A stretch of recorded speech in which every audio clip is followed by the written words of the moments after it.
जय माँ काली, हर हर महादेव। दोस्तों कैसे हैं आप सभी का हार्दिक स्वागत है के एम मंत्र भजन यूट्यूब चैनल में। दोस्तों आज हम बात करने वाले हैं जो सवारी वाली व्यक्ति हैं, साधक होते हैं, उन्हें किन किन बातों का ध्यान रखना चाहिए, किन किन नियमों का पालन उन्हें करना चाहिए। तो दोस्तों सवारी जो है वो किसी देवता की ऊर्जा पुंज होती है, जो देवता हमें प्रसन्न होकर दान करते हैं या फिर गुरु के सानिध्य में हमें प्राप्त होती है। तो ये बड़े भाग्य की बात होती है कि किसी किसी व्यक्ति को सवारी प्राप्त होती है, लेकिन आपको सवारी का सम्मान करना होगा, उनकी गरिमा को बनाकर रखना होगा। और कुछ नियम होते हैं सवारी के जो हमें निभाना पड़ता है। यदि उन नियमों को हम नहीं निभाते तो सवारी हमें छोड़कर चली जाती है, और यदि एक बार सवारी छोड़कर चली गई तो वो आपको श्राप देकर जाती है, जो एक सर्वनाश के बराबर होती है, और वो सवारी अपने धाम को चली जाती है और कभी लौटकर नहीं आती।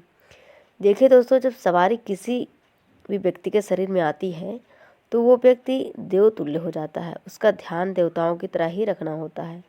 तो सवारी सदैव आपके पास रहे और आपका कल्याण करती रहे, और जिस तरह आप चाहते हैं उसी तरह शक्ति को चलाना चाहते हैं तो उसके कुछ नियम होते हैं, उनको आपको मानना पड़ता है।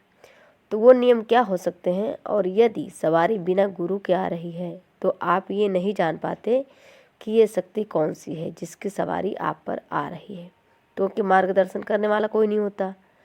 अनजाने में आप नियमों का पालन नहीं करते तो आप सही प्रकार से शक्तियों को लेकर नहीं चल पाते, और एक क्या होता है कि वो शक्तियाँ आपको छोड़कर चली जाती हैं।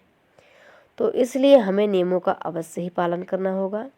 तो सबसे पहले आपको पहला नियम जो है, जो आपको अपनी पवित्रता का ध्यान रखना होगा।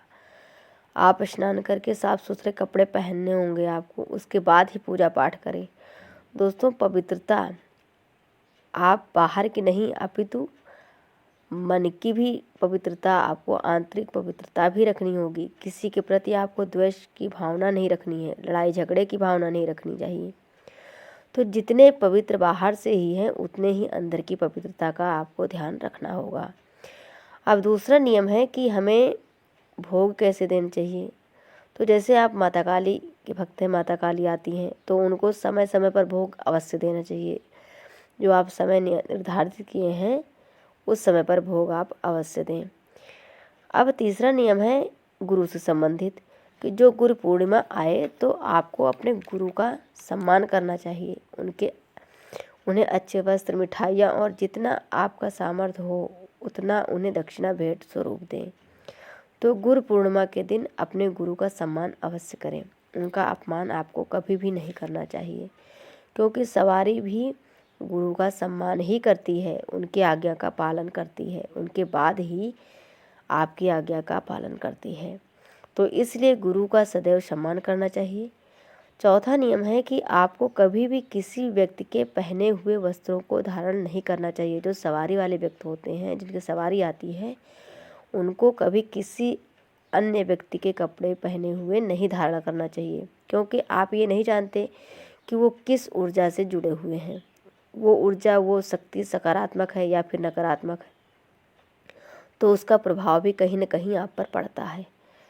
अब अगला नियम है कि आपको अपने माता पिता का सम्मान करना होगा। आपके माता पिता आपसे दुखी हैं, आप उनकी सेवा नहीं करते, तो आप अपने इष्ट का, अपने भगवान का क्या सम्मान करेंगे। तो यदि आपके घर में माता पिता भूखे बैठे हैं और आप बाहर भंडारा करते हो, तो ये तो आप स्वयं अंदाज़ा लगा सकते हैं कि क्या आपके इष्ट, आपके आराध्य इस बात से प्रसन्न होंगे? बिल्कुल भी नहीं। अब अगला नियम है कि आपको सदैव माता और बहनों का, कोई भी माता बहनें हैं उनको सम्मान की नज़रों से देखना चाहिए। स्त्री जो है वो देवी का स्वरूप मानी जाती है, उनको इज्जत देनी चाहिए, उनको सम्मान करें उनका। इस संसार की मोह माया से स्वयं को नहीं बांधना है, इन चीज़ों से अपने आप को परे रखें, क्योंकि आज के इस समय में आपने बहुत लोगों को देखा होगा कि वो कितने गलत भाव से रहते हैं, स्त्री के प्रति बहुत गलत भावना रखते हैं। तो यदि आपके शरीर पर किसी देवी देवता की सवारी आती है तो आपको इन सभी चीज़ों से दूर रहना होगा, त्यागना होगा। अगला नियम है कि सूतक का भोजन आपको नहीं करना चाहिए। सूतक यानी कि दूसरे घर के व्यक्ति का भोजन आपको नहीं करना चाहिए। यदि किसी की मृत्यु होती है या किसी के बच्चे का जन्म होता है किसी के व्यक्ति घर में, तो ऐसे समय पर विशेष करके किसी अन्य के घर में, उस घर में आपको भोजन नहीं करना चाहिए। इस बात का ध्यान रखें। और एक खास नियम है कि सवारी वाले व्यक्ति को कभी झूठ नहीं बोलना चाहिए। जब आप पर सवारी आती है तो हमारी जो वाणी है वो सिद्ध होने लगती है। कई बार आप कुछ ऐसा बोल देते हैं कि आपके साथ गलत हो जाता है और आप पछताते हैं, आपको रोना आता है। तो इसलिए आपको अपने आप के बारे में और कभी अन्य किसी और के बारे में कभी गलत नहीं बोलना चाहिए। और अपने वचनों को भी सही रखना है। यदि क्रोधवश आप किसी अन्य व्यक्ति को गलत बोलें तो आप ऐसा कुछ बोल देते हैं कि वो सत्य हो जाता है, तो फिर बाद में आप पछताते हैं। लेकिन इससे कोई फ़ायदा नहीं होता क्योंकि आपके वचन तो वापस आएंगे नहीं। तो कभी भी किसी व्यक्ति के बारे में अपशब्द ना बोलें, उन्हें गाली ना दें जिन्हें उनका नुकसान हो। यदि हम किसी से क्रोधित हैं भी तो हमें अपने आराध्य पर, अपने ईश्वर पर छोड़ देना चाहिए, क्योंकि दंड देने वाले जो ईश्वर हैं हम नहीं हैं। वो प्रत्येक व्यक्ति का ध्यान रखते हैं, किसके लिए क्या करना है और किस व्यक्ति को किस समय पर कितना क्या दंड देना है, वो सब जानते हैं। तो अब अगला नियम है कि सवारी वाले व्यक्ति को तामसिक चीज़ों से परहेज रखना चाहिए। लोग हैं कि वो मांसाहार करते हैं, जो सवारी आती है वो उन लोगों की बात कर रहे हैं आजकल के, कि वो मांसाहार करते हैं, दारू पीते हैं, शराब पीते हैं। तो इन चीज़ों का आपको सेवन नहीं करना है। गलत चीज़ों से जहाँ तक हो सके आपको बचाना है।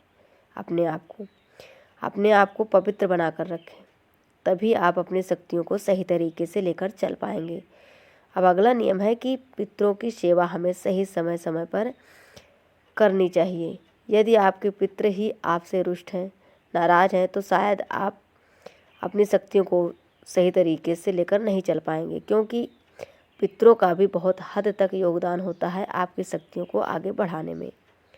तो दोस्तों, आप सभी को इन नियमों का पालन अवश्य करना होगा। जो सवारी वाले व्यक्ति हैं उन लोगों के लिए खास जानकारी है, तभी आप आध्यात्मिक मार्ग पर आगे चल पाएंगे।